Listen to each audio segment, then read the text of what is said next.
வணக்கம். வயசாகிறத ஒரு நோய் மாதிரியோ இல்ல தவிர்க்க முடியாத ஒரு சரிவு மாதிரியோ பார்க்காம அத நம்மளால மாத்த முடியும், குறிப்பா நம்மளோட உயிரியல் வயச கூட குறைக்க முடியும்னு சொன்னா எப்படி இருக்கும்? இன்னைக்கு நாம ஒரு சுவாரஸ்யமான புத்தகத்தை பத்தி கொஞ்சம் ஆழமா பார்க்க போறோம். ம் இந்த புத்தகம் வயசாகிறத பத்தின நம்மளோட அந்த வழக்கமான கொஞ்சம் நெகட்டிவான சிந்தனைகளை தாண்டி ஆயுர்வேத கொள்கைகள், அப்புறம் மனசு நினைச்சா மாத்தலாம்ங்கிற மாதிரி கருத்துகள் அடிப்படையில ஒரு புது நம்பிக்கையான கண்ணோட்டத்தை கொடுக்குது. ஆமா. இதோட மைய கருத்து என்னன்னா, மனுஷ உடம்பு வெறும் மெஷின் இல்ல. அது ஆற்றல், தகவல், அறிவு இது எல்லாத்தோட ஒரு அற்புதமான மாறிட்டு இருக்கிற ஒரு நெட்வொர்க். அது தொடர்ந்து தன்னைத்தானே புதுப்பிச்சுக்கிற சக்தி கொண்டது. மிகச்சரி. இந்த புத்தகம் வயசாகிறத வெறும் கடந்து போற விஷயமா பார்க்கல, அத ஒரு வாய்ப்பா பாக்குது. வாய்ப்பாவா? எப்படி சொல்றீங்க? அதாவது அதிக ஞானம், அன்பு, படைப்பாற்றல், மகிழ்ச்சி இதெல்லாம் அனுபவிக்க ஒரு வாய்ப்புன்னு சொல்லுது. நம்மளோட உயிரியல் வயசு, ஏன் மன ரீதியான வயச கூட நம்ம எடுக்கிற சில முடிவுகள், பழக்க வழக்கங்கள் மூலமா மாத்த முடியும்னோ. ஓ, அப்படியா? ம் அதனால இளமையோட அந்த சக்திய, அந்த உணர்வை திரும்ப பெற முடியும்னு இது ரொம்ப அழுத்தமா சொல்லுது. அப்போ இது வெறும் தத்துவம் மாதிரி இல்லாம இதுல நடைமுறைக்கு ஏத்த உத்திகள் இருக்கா? நிச்சயமா இருக்கு. இந்த ஆய்வோட நோக்கமே உங்க அன்றாட வாழ்க்கையில நீங்க பயன்படுத்தக்கூடிய, உங்க நல்லா இருக்கிறத மேம்படுத்தி, ஒருவேளை உங்க உயிரியல் வயச குறைக்கவும் உதவக்கூடிய சில கருவிகளை இந்த புத்தகத்திலேருந்து பாக்குறது தான். என்ன, உள்ள போலாமா? போலாமே. சரி, இது இன்னும் கொஞ்சம் விரிவாக பார்ப்போம். முதல்ல வயசாகிறத பத்தின நம்ம மனப்பான்மையே, அதாவது மைண்ட் செட்டே வயசாகிற ப்ராசஸ பாதிக்குதுன்னு புத்தகம் சொல்லுது. அது எப்படி? இது வெறும் பாசிட்டிவ் திங்கிங் தானே? இல்ல, அதை விட ஆழமானது. நாம வயசாகிறத பத்தி என்ன நினைக்கிறோமோ அது நம்ம உயிரியல்ல ஒரு தாக்கத்தை ஏற்படுத்துது. இது ஒரு மாதிரி கண்டிஷன்ட் ரெஸ்பான்ஸ் மாதிரி. கண்டிஷன் ரெஸ்பான்ஸ்னா? அதாவது சமூகம் வயசானா இப்படிதான் இருக்கும், உடம்பு தளர்ந்துடும், நோய் வரும்னு திரும்ப திரும்ப சொல்றத நாமளும் கேட்டு கேட்டு உள்வாங்கிக்கிறோம் இல்லையா? ஆமா, அது உண்மைதான். இந்த புத்தகம் என்ன சொல்லுதுன்னா, உங்க எண்ணங்களும் நம்பிக்கைகளும் வெறும் மனசளவுல நிக்கிறதில்ல, அது உங்க செல்களோட செயல்பாட்டையே பாதிக்குது. வயச பத்தின உங்க பார்வை, நேரத்தை பத்தின உங்க பார்வை, உங்க உடம்ப பத்தின உங்க பார்வை, இது எல்லாம் மாத்துறது மூலமா உங்க உயிரியல் கடிகாரத்தை நீங்க பாதிக்க முடியும். அப்போ நம்ம பார்வையை எப்படி மாத்துறது? பயோஸ்டாட் அப்படின்னு ஒரு விஷயத்த பத்தி சொல்றாங்களே, அது என்னது? பயோஸ்டாட் அது உங்க உயிரியல் வயசுக்கான ஒரு சைக்கலாஜிக்கல் தெர்மோஸ்டாட் மாதிரி வச்சுக்கோங்களேன். ஓ, சுவாரஸ்யமா இருக்கே. இப்போ நீங்க 60 வயசுல இருக்கலாம், ஆனா நீங்க 45 வயசுல இருந்த மாதிரி ஒரு எனர்ஜியோட, ஆரோக்கியத்தோட இருக்கணும்னு நினைச்சா அந்த 45 வயசை உங்க பயோஸ்டாட்டா மனசுல ஃபிக்ஸ் பண்றது. சரி. தினமும் ஒவ்வொரு நாளும் நான் என் மனசு, உடம்பு திறனை அதிகமாக்குறேன், என் பயோஸ்டாட் ஆரோக்கியமான 45 வயசுல இருக்கு, நான் ஆரோக்கியமான 45 வயசுக்காரனா உணர்றேன், தோற்றமளிக்கிறேன்னு ஒரு உறுதிமொழியை எடுத்துக்கிறது. இது உங்க ஆழ்மனசை தூண்டி அது வழியா உங்க பயாலஜியை அந்த இலக்கு நோக்கி வேலை செய்ய வைக்கணும்னு புத்தகம் சொல்லுது. இது வெறும் ஆசை இல்ல, இது ஒரு கான்ஷியஸ் ப்ரோக்ராமிங். கேட்கவே நல்லா இருக்கு. நேரத்தை பத்தின பார்வையை மாத்துறதுன்னு சொன்னீங்களே, நாம எல்லாரும் கடிகாரத்தை பார்த்து தானே வாழ்றோம், அது எப்படி சாத்தியம்? உண்மைதான், கடிகார நேரம் புறநிலையில இருக்கு. ஆனா நம்ம அக அனுபவத்துல நேரம் கொஞ்சம் ஃப்ளெக்சிபிளா இருக்குமே. ஆமா, சில சமயம் நேரம் போனதே தெரியாது. அதேதான். நாம ரொம்ப இன்வால்வ்டா ஒரு வேலையை செய்யும்போது நேரம் போறதே தெரியாது இல்ல. இல்ல கனவுல நேரம் வேற மாதிரி போகும். தியானம் மாதிரி டெக்னிக்ஸ் மூலமா நம்ம எண்ணங்கள், உணர்வுகள் மாறிட்டே இருக்கிற விஷயங்களுக்கு பின்னால இருக்கிற மாறாத அமைதியான ஒரு உள் சாட்சியை நம்ம கவனிக்க கத்துக்கிறோம். உள் சாட்சியா? ஆமா, அந்த நிலை காலமற்றது, டைம்லெஸ். அந்த டைம்லெஸ் மனசை அணுகும்போது அது காலத்தால கட்டுப்படாத வயசாகாத உடம்புக்கு வழிவகுக்குது. மனசு அமைதியா நிகழ்கணத்துல இருக்கும்போது அந்த காலத்தோட ப்ரெஷர் குறையுது. உடம்ப பத்தின பார்வையையும் மாத்த சொல்றாங்க. வெறும் சதே எலும்புன்னு பார்க்காம நம்ம உடம்ப எப்படி பார்க்கறது? உடம்பு ஒரு திடமான பொருளா மட்டும் பார்க்காம, அது ஆயுர்வேதம் சொல்ற மாதிரி ஆற்றல், அதாவது பிராணா, உருமாற்றம், அதாவது தேஜஸ், அப்புறம் உயிர்ச்சத்து, அதாவது ஓஜஸ், இதோட ஒரு துடிப்பான களமா அனுபவிக்க கத்துக்கணும். பிராணா, தேஜஸ், ஓஜஸ். ஆமா, பிராணங்கிறது நம்மளை இயக்குற அந்த உயிர் ஆற்றல். தேஜஸ்ங்கிறது செரிமானம் தொடங்கி நம்ம எண்ணங்கள் வரைக்கும் எல்லாத்தையும் உருமாத்துற சக்தி. ஓஜஸ்ங்கிறது நம்மளோட ஆழமான சக்தி, நோய் எதிர்ப்பு சக்தி, நம்மளோட ஒட்டுமொத்த பொழிவு, இதுக்கெல்லாம் சாரம். சரி. என் உடம்பு ஆற்றலோட வெளிப்பாடு, என் உடம்பு ஒவ்வொரு நொடியும் புதுப்பிக்குது, என் உடம்பு அறிவோட இருப்பிடம். இந்த மாதிரி எண்ணங்களை மனசுல வச்சுக்கிறது, உடம்போட அந்த சின்ன சின்ன சிக்னல்ஸை கவனிக்கிறது, இதெல்லாம் இந்த புது பார்வையை வளர்க்க உதவும். இந்த ஆற்றல் களத்தை அனுபவிக்க ஆரம்பிச்சப்புறம் அதை எப்படி பாத்துக்கிறது? இங்கதான் ஆழ்ந்த ஓய்வோட பங்கு வருதா? மிக சரியா சொன்னீங்க. அடுத்த முக்கியமான பாயிண்ட் ஆழ்ந்த ஓய்வு. புத்தகம் 2 வகையான ஓய்வை வலியுறுத்துது. ஒன்னு ஓய்வான விழிப்புணர்வு, இன்னொன்னு ஓய்வான தூக்கம். ஓய்வான விழிப்புணர்வு, ஓய்வான தூக்கம். ஆமா, நம்மள பல பேரு தொடர்ந்து ஒரு விதமான மனசுலயும் உடம்புலயும் ஒரு கிளர்ச்சியோடயே இருக்கும், ஒரு அஜிடேஷன். இந்த தொடர்ச்சியான மன அழுத்தம் தான் செல்களை பாதிச்சு நோய்களை வரவழைச்சு வயசை வேகப்படுத்துது. இந்த 2 வகை ஓய்வுகளும் அந்த கிளர்ச்சியை குறைக்க ரொம்ப அவசியம். ஓய்வான விழிப்புணர்வுன்னா தியானம் மாதிரிங்களா? ஆமா, தியானம் தான் அதுக்கு சிறந்த வழி. தினமும் 2 வேளை ஒரு 15-20 நிமிஷம் அமைதியா உட்கார்ந்து உங்க மூச்சை கவனிக்கிறது, இல்லனா சோஹம் மாதிரி ஒரு மந்திரத்தை மனசுல சொல்றது. சோஹம், மூச்சை உள்ள இழுக்கும்போது சோ, வெளியில விடும்போது ஹம்னு சொல்றது தானே? அதேதான். இது மனசை அமைதிப்படுத்தி அந்த ஸ்ட்ரெஸ் ஹார்மோன் கார்டிசாலை குறைச்சி DHEA மாதிரி இளமையோட சம்பந்தப்பட்ட ஹார்மோன்களை அதிகமாக்க உதவுன்னு ஆய்வுகள் சொல்லுது. இது தூக்கம் இல்ல, ஆனா தூக்கத்தை விட ஆழமான ஓய்வை தர்ற ஒரு விழிப்புணர்வு நிலை. பல பேருக்கு இருக்கிற பிரச்சனை தூக்கமின்மைதான். நல்ல ஓய்வான தூக்கத்துக்கு புத்தகம் என்ன சொல்லுது? இரவில 6-8 மணி நேரம் தடையில்லாத தூக்கம் அவசியம். குறிப்பா ராத்திரி 10 மணிக்குள்ள தூங்க போறது ரொம்ப நல்லதுன்னு ஆயுர்வேதம் சொல்லுது. 10 மணிக்குள்ளயா? ஆமா, ஏன்னா நடுராத்திரிக்கு முன்னாடி வர தூக்கம் உடம்ப ஆழமா புதுப்பிக்குமா. தூக்கத்தோட தரத்தை கூட்ட லேசான இராத்திரி சாப்பாடு, தூங்குறதுக்கு கொஞ்ச நேரத்துக்கு முன்னாடி காஃபி, ரொம்ப தீவிரமான உடற்பயிற்சி, மனச கிளற செய்திகள் இதையெல்லாம் தவிர்க்கிறது நல்லது. சரி. படுக்கைக்கு முன்னாடி வெதுவெதுப்பான குளியல், நல்ல இசை, சூடா பால் இல்ல மூலிகை டீ, படுக்கையில படுத்தப்புறம் உடம்பு முழுசா தளர்வா இருக்கிறத உணர்றது, இதெல்லாம் உதவும். ரொம்ப முக்கியமா இயற்கையோட ரிதம்ஸ்க்கு ஏத்த மாதிரி நம்ம டெய்லி ரொட்டீனா அமைச்சுக்கிறது. அதாவது டெய்லி ஏறக்குறைய ஒரே நேரத்துல எழுந்திருக்கிறது, தூங்குறது. சரி. ஓய்வுக்கு பிறகு அடுத்ததா எரிபொருள், அதாவது ஊட்டச்சத்து. நீங்க எதை சாப்பிடுறீங்களோ அதுவாதான் ஆகுறீங்கிறது உண்மைதானே? நிச்சயமா. ஆரோக்கியமான அதே சமயம் சுவையான உணவு சாப்பிடுறது முக்கியம். ஆயுர்வேத உணவுல 6 சுவைகளையும் இனிப்பு, புளிப்பு, உப்பு, கார்ப்பு, கசப்பு, துவர்ப்பு சேர்க்க சொல்லுது. 6 சுவையா? ஆமா, அறுசுவை. இது ஊட்டச்சத்து சமநிலைக்கும் மனநிறைவுக்கும் உதவும்.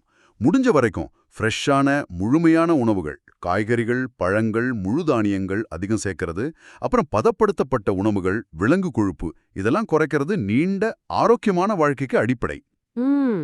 உணவை வெறும் வயிற்று நிரப்ப மட்டும் பயன்படுத்தாம உடம்புக்கு சத்து கொடுக்க கவனமா சுவையை உணர்ந்து நன்றியோட சாப்பிடுறது மைண்ட்ஃபுல் ஈட்டிங் செரிமானத்தை நல்லாக்கும், உடல் எடையும் கண்ட்ரோல்ல வைக்க உதவும். உணவு மட்டுமே போதுமா இல்ல சப்ளிமெண்ட்ஸ் அவசியமா? இதுல நிறைய குழப்பம் இருக்கே. இது ஒரு முக்கியமான கேள்விதான். இந்த புத்தகத்தோட அணுகுமுறை எப்படின்னா, முதல்ல உணவு தான் அடிப்படை. ஆரோக்கியமான சமச்சீரான உணவு மூலமாவே நம்ம பெரும்பாலான தேவைகளை பூர்த்தி செய்ய முடியும். ஆனா நம்மளோட இந்த நவீன வாழ்க்கை முறை சில சமயம் உணவோட தரம் குறைவா இருக்கிறதுனால சில குறிப்பிட்ட சத்துக்களை கூடுதல் அளவுல எடுத்துக்கிறது இன்னும் நல்ல ஆரோக்கியத்துக்கு உதவலாம். குறிப்பா ஆன்டி ஆக்சிடென்ட்ஸ். ஆன்டி ஆக்சிடென்ட்ஸ் பத்தி நிறைய பேர் பேசுறாங்க. அது ஏன் அவ்வளவு முக்கியம்? நம்ம உடம்புல மெட்டபாலிசம் நடக்கும்போது ஃப்ரீ ரேடிக்கல்ஸ்னு சில நிலையற்ற மூலக்கூறுகள் உருவாகும். அதுங்க நம்ம செல்களை தாக்கி டேமேஜ் பண்ணும், கிட்டத்தட்ட இரும்பு துருப்பிடிக்கிற மாதிரி. ஓ. இந்த டேமேஜ் தான் வயசாகிறதுக்கும் ஹார்ட் ப்ராப்ளம், கேன்சர் மாதிரி பல நோய்களுக்கும் ஒரு முக்கிய காரணம். வைட்டமின் இ, சி, கெரட்டினாய்டுகள், பீட்டா கெரோட்டின் மாதிரி இதெல்லாம் ஏற்கனவே பழங்கள், காய்கறிகள் இருக்கிற ஆன்டி ஆக்சிடென்ட்ஸ். இதுங்க அந்த ஃப்ரீ ரேடிக்கல்ஸை செல் இழக்க செஞ்சு செல் டேமேஜை குறைக்குது. சரி, அப்போ வைட்டமின் சப்ளிமெண்ட்ஸ் எடுத்துக்கலாமா? வைட்டமின் இ இதயத்துக்கு நல்லதுன்னு சில ஆய்வுகள் சொல்லுது. ஆனா சப்ளிமெண்டா எடுக்கும்போது, குறிப்பா அதிக அளவுல எடுக்கும்போது சில சமயம் நெகட்டிவ் விளைவுகளும் வரலாம். உதாரணமா சிகரெட் பிடிக்கிறவங்களுக்கு பீட்டா கெரோட்டின் சப்ளிமெண்ட் நல்லதில்லன்னு சொல்றாங்க. அதனால முடிஞ்ச வரைக்கும் உணவு மூலமாவே இதை பெறது தான் பெஸ்ட். ஹோமோசிஸ்டீன்னு ஒன்னு இதய நோயோட சம்பந்தப்பட்டதுன்னு சொல்றாங்களே, அத பத்தி என்ன சொல்றாங்க? ஆமா, ஹோமோசிஸ்டீன்கிறது நம்ம உடம்புல உருவாகிற ஒரு அமினோ ஆசிட். இதோட அளவு ரத்தத்துல அதிகமா இருந்தா அது ரத்த குழாய்களோட உட்புறச்சுவரை டேமேஜ் பண்ணி ஹார்ட் ப்ராப்ளம், பக்கவாதம், அல்சைமர் மாதிரி நோய்களோட ரிஸ்க் அதிகமாக்கும்னு கண்டுபிடிச்சிருக்காங்க. அப்போ அதுக்கு என்ன பண்றது? நல்ல விஷயம் என்னன்னா, folic acid, vitamin B6, B12 இந்த பி வைட்டமின்கள் ஹோமோசிஸ்டீன் அளவு கட்டுப்படுத்த உதவுது. கீரைகள், பருப்புகள், முழு தானியங்கள் இதுலெல்லாம் இது இருக்கு.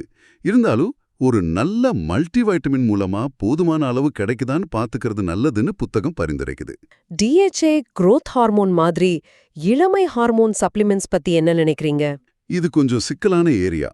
டிஹெச்ஏ மாதிரி ஹார்மோன்கள் வயசாகும்போது இயற்கையா குறைஞ்சாலும் அதை சப்ளிமெண்டா எடுத்துக்கிறதோட நீண்ட கால பயன்கள் அபாயங்கள் பத்தி இன்னும் போதுமான உறுதியான ஆதாரம் இல்ல.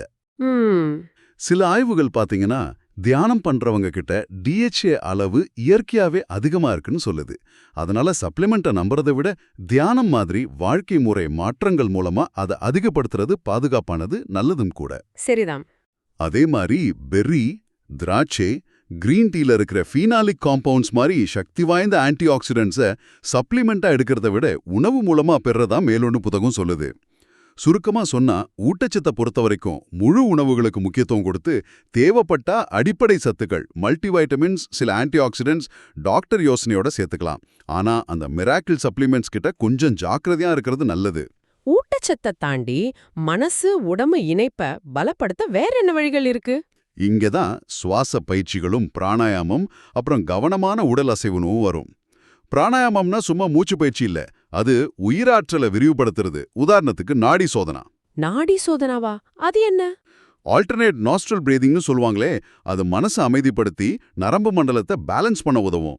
இது ஸ்ட்ரெஸ்ஸை குறைச்சு உடம்போட எனர்ஜி ஃப்ளோவை சரி பண்ணும். யோகா, தைச்சி இதெல்லாம் கூட இதுக்கு உதவுமா? நிச்சயமா. யோகா, தைச்சி, கீகாங் இதெல்லாம் வெறும் உடற்பயிற்சி இல்ல, அதுங்க கான்ஷியஸ்னஸ் இன் மோஷன்.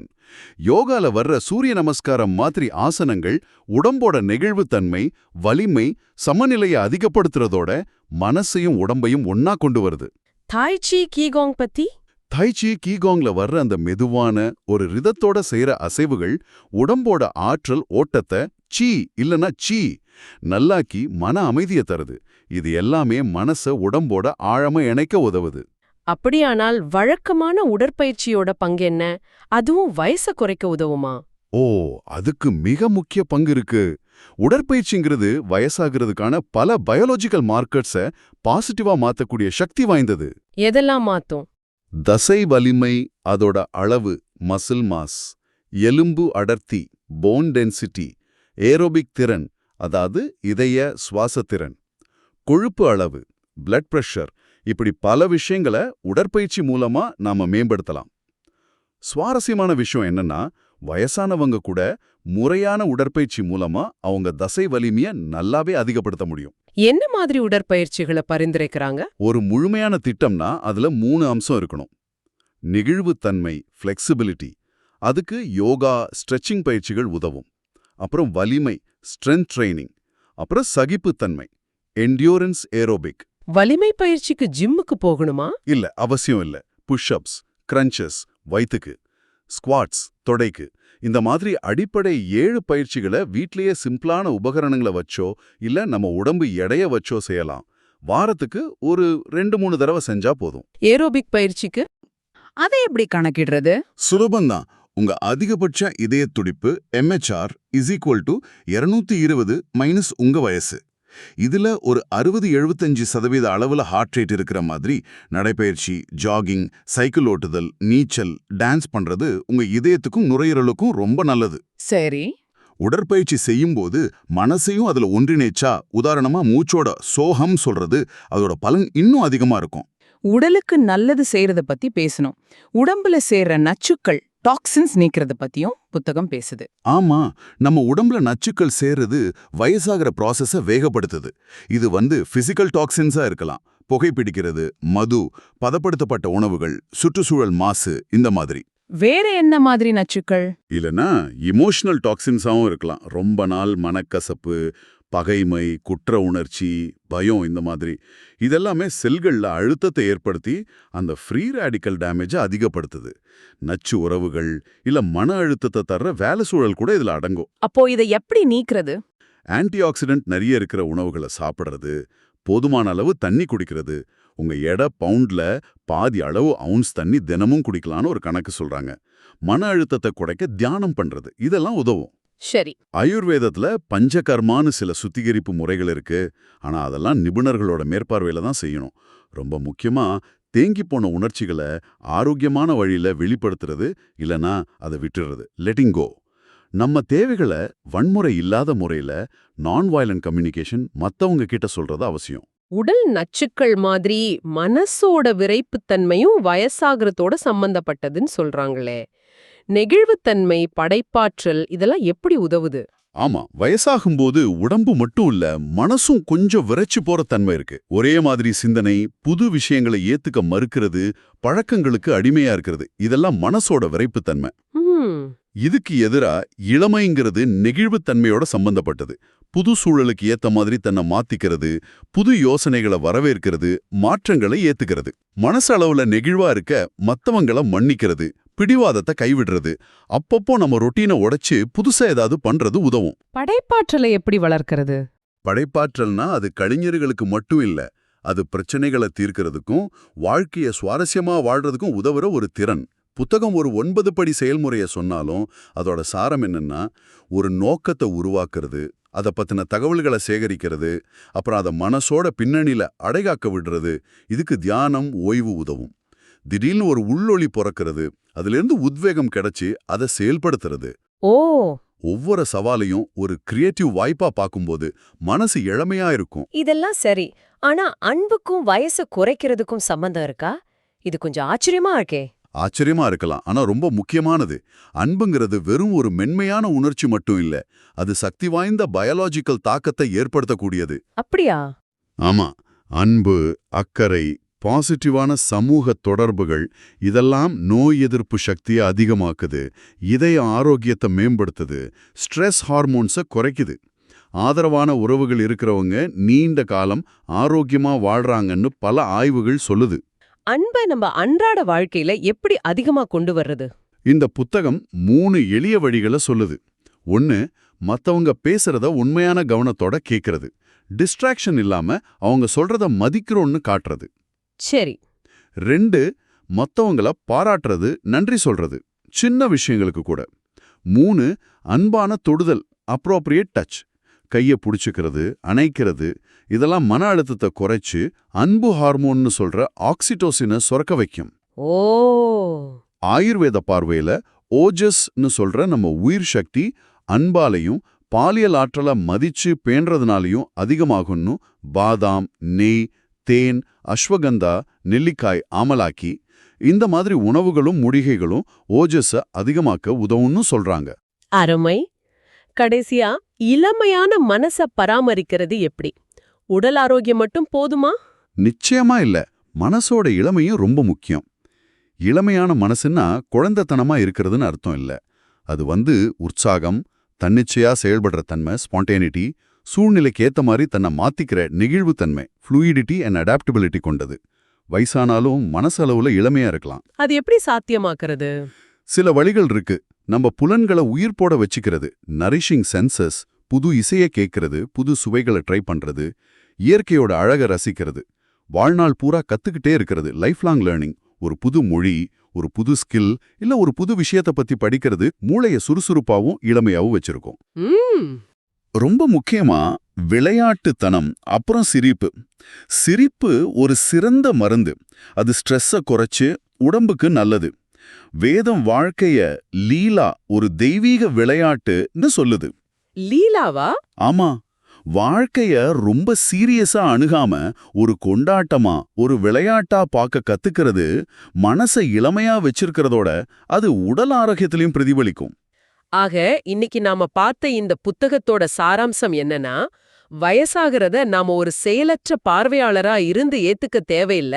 நம்ம மனப்பான்மை, தேர்வுகள், வாழ்க்கை முறை மூலமா நம்ம உயிரியல் கடிகாரத்தோட வேகத்தை நாம நல்லாவே பாதிக்க முடியுங்கிறது தான். ஆமா, மனம் உடல் தொடர்போட சக்தியை புரிஞ்சுக்கிறது, ஆழ்ந்த ஓய்வை தேடுறது, உடம்புக்கு தேவையானதை சாப்பிட்றது, உணவு மற்றும் தேவையான சத்துக்கள், உடம்பை ஏக்கிறது, உடம்புல சேர நச்சுக்களை உடல் மற்றும் உணர்ச்சி ரீதியா நீக்கிறது, மனசளவுல நெகிழ்வாவும் படைப்பாற்றலோடவும் இருக்கிறது, அன்பை பகிர்தல், அப்புறம் மனசை உற்சாகமாவும் இளமையாவும் வச்சுக்கிறது. இது எல்லாமே நம்மள நாமே புதுப்பிச்சுக்கு உதவுற சக்தி வாய்ந்த கருவிகள். சரிதான். ஷங்க்ரி லாங்கிறது எங்கேயோ இருக்கிற ஒரு இடம் இல்ல, அது நாம அடையக்கூடிய ஒரு நனவு நிலைதான்னு இந்த புத்தகம் ஞாபகப்படுத்துது. அருமையான சிந்தனைகள். அப்படியானால் இன்னைக்கு கேட்ட இந்த யோசனைகள்ல இருந்து நீங்க இளமையா உணர்றதுக்கு, உங்க ஆற்றலை புதுப்பிச்சுக்க இந்த வாரம் என்ன ஒரு சின்ன மாற்றத்தை உங்க வாழ்க்கையில பரிசோதனை செஞ்சு பார்க்க போறீங்க. ஒருவேளை அது 5 நிமிஷம் தியானமா இருக்கலாம், இல்ல உணவுல ஒரு புது காய்கறிய சேர்க்கறதா இருக்கலாம். இல்ல ரொம்ப நாளா பேசாத நண்பரை கூப்பிட்டு அன்ப பகிர்றதா இருக்கலாம். இது உங்களுக்கான சிந்தனை. அடுத்த தடவை சந்திக்கிற வரைக்கும் உங்க உள்ள இருக்கிற ஆற்றலை உணர்ந்து வாழுங்கள்.